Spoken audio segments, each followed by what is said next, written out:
Hi students, ये NCERT book का exercise 2.2 का दूसरा क्वेश्चन है।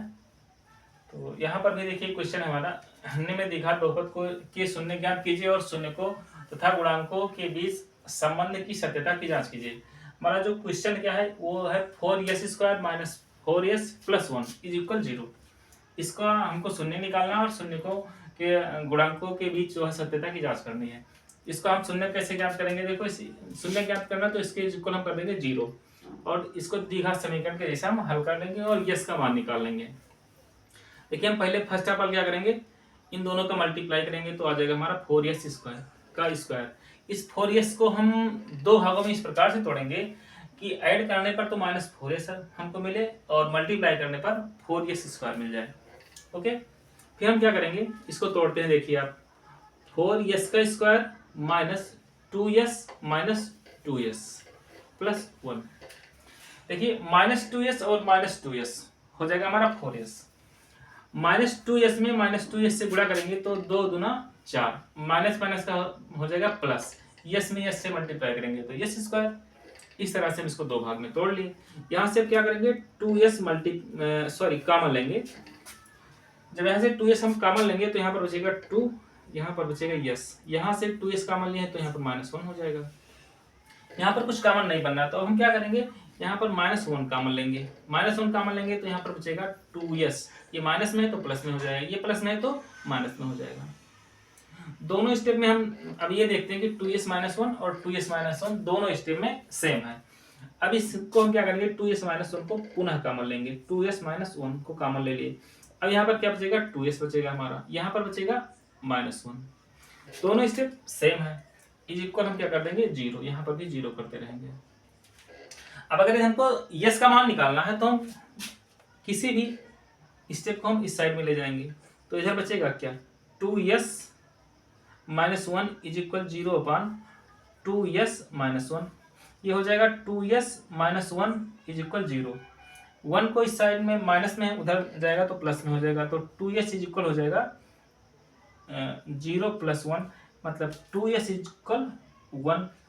तो s इज इक्वल आ गया हमारा 1/2, चूंकि इधर मल्टीप्लाई में उधर जाएगा डिवाइड में हो जाएगा। तो इसका मतलब ये हुआ कि हमारा एक शून्य मिल गया, आ गया 1/2, यानी अल्फा इज इक्वल टू मान लेते हैं 1/2। चूंकि दोनों स्टेप सेम था तो बीटा का मान भी, यानी दूसरे शून्य का मान भी सेम आएगा, बीटा का मान भी हो जाएगा 1/2। अब हम क्या करते हैं, शून्यकों के गुणांकों की सत्यता की जांच कर लेते हैं। अब हमको पता होना चाहिए कि alpha plus beta is equal होता है -b/a। अब -b क्या है, a क्या है, और शून्यकों का गुणनफल यानी alpha into beta is equal होता है c/a। हमको यही पता होना चाहिए कि c क्या है। अब इसके पहले वाले वीडियो में भी हम बताए हैं कि जो हमारा चर राशि है, चर राशि का अगर जिस संख्या से चर राशि की स्क्वायर में गुणा होता है, जैसे यहाँ पर यस स्क्वायर में 4 से मल्टीप्लाई है तो a का मान हो गया हमारा 4। यहाँ पर यस यानी b का मान हो जाएगा हमारा -4, यानी यस का जो गुणांक है वो b का मान है, और ये जो हमारा 1 है जो चर पद है, अचर पद है, c का मान हो जाएगा हमारा 1। अब इसमें हम उस मान को रख करके हम चेक कर सकते हैं कि हमारा समीकरण सही है, मतलब हमारा जो सॉल्यूशन है वो सही है कि नहीं, हमारा शून्य जो सही है कि नहीं है। तो चलिए देखते हैं, अल्फा प्लस बीटा, अल्फा का मान कितना है 1/2, बीटा का मान कितना है 1/2 इज इक्वल, बी का मान कितना है -4, तो यहाँ पर लिखेंगे माइनस बी का मान है -4 अपान ए का मान है 4। यहाँ पर 1/2 और 1/2 जोड़ेंगे, चूंकि हर बार समान है तो ये हो जाएगा 2 1 1 2 बराबर, ये माइनस माइनस प्लस हो जाएगा 4/4। इन दोनों को काटेंगे 1 और इन दोनों को 4 एकम 4, यानी 1 = 1, मतलब दोनों साइड में हमारा कितना आया 1 आया, मतलब दोनों साइड में बराबर है, लेफ्ट हैंड साइड और राइट हैंड साइड। इस तरह से हम शून्यकों के योगफल की सत्यता की जांच कर ले। अगर हम गुणनफल की सत्यता की जांच करते हैं तो अल्फा इंटू बीटा मतलब 1/2, अल्फा का मान 1/2 और बीटा का मान भी आया है 1/2। सी का मान है -4 और ए का मान है ए का मान है 4, सॉरी कहीं गलत हो रहा है, सी का मान है 1 1 है।